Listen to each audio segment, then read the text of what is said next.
Hey, I queened back to discuss this frame in some more detail. Yeah, it's proved the more you build it up, the easier it seems to get. I will show you something. All of the connections on this flight controller, they're plug-in for the most. So there's my Crossfire. I made up the plug for it. I put a GPS on this. It didn't come with this mount. It doesn't come with the frame. The holder, I just printed that out on my 3D printer. You can find that on Thingiverse. But there's what the wiring is going to look like once you get it together. Here's the satellite wiring. It's got a plug. The flight controller actually comes with this wiring, so that's a nice addition. And I just have to solder these two onto the pads. The controller instructions are pretty explanatory on what pads to go to. And I've got my LEDs. I mean, they're hooked up now. It actually come with a LED connector on the flight controller. I didn't realize it. I made one up. But it does have the main connector. So you just plug it into the appropriate plug here into the LED controller. And then I've rigged up a cord here. As you can see in my earlier video, I showed how I was going to heat shrink and make a jumper to go from the LED controller to the LED, which is on the bottom of the aircraft. So this is what it looks like when it's coming together. I think the main part to just remember on this Vista mount, you cannot put any pads under it. I normally like to isolate it because I have had a Vista short out and it smoked the frame. And I don't know how it happened. And I don't like this to be grounded. However, if you want to fit the side panels, it is going to have to be directly against these metal inserts there. So as long as it don't get grounded, we're probably okay. The camera's not grounded, so it can probably not complete the ground. But the problem I had, there was some kind of malfunction in one of the motors of the aircraft, and the motor found its ground through this Vista, and it started smoking my camera.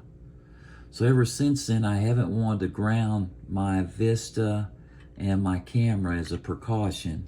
Kind of weird that would happen, but a motor ground did cause that for me at one point. Unlikely though. I think I had my camera and this grounded, so that's probably why it smoked. But in this case, this will be mounted on the plastic.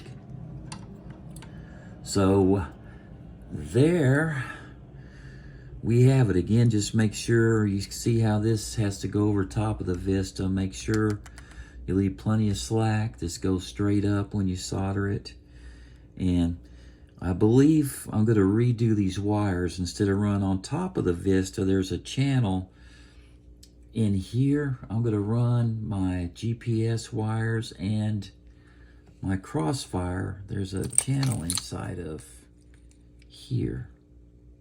I'm going to run it through there, and it'll be completely hidden. That's going to work out nice.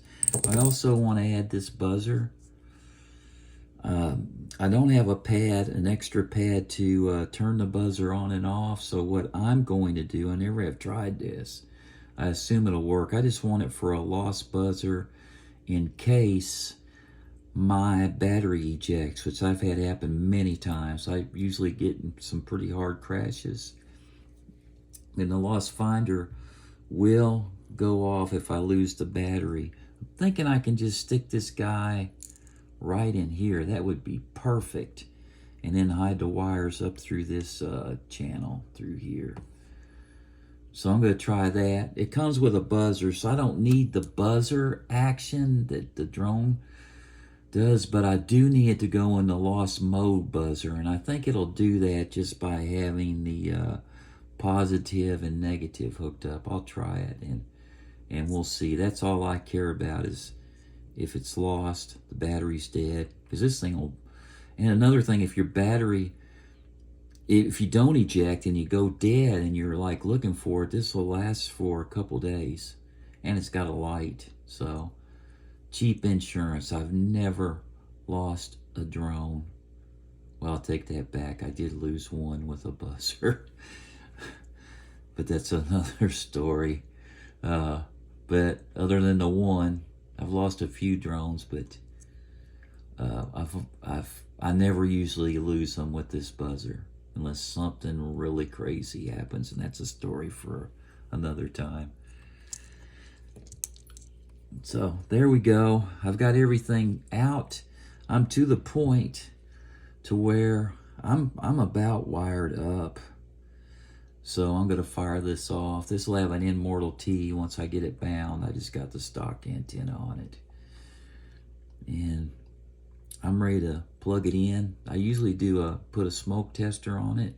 I'm not going to, because the pads on this were so spaced out, as you can see, including the XD60. I can tell I've got nothing touching. There's not a thing to worry about on this. I really like their flight controller layout. So, I'm not going to bother smoke testing. There's obviously nothing touching. I can visually see that. And this, I like the pads on this connector. It's a great layout. It's small, and I believe it's mighty, and which we'll test. So that's what I got so far. One last look at it. If you're trying to figure this out, I'll kind of just do a slow pass over here. And you might want to study this. Hopefully you can make out what's happening. If anybody's got any questions, leave me a comment. I'll pull it back apart if I need to show you something. As long as I don't lose it before then or catches on fire. I have had a drone actually catch on fire before. So, Ike Queen, out.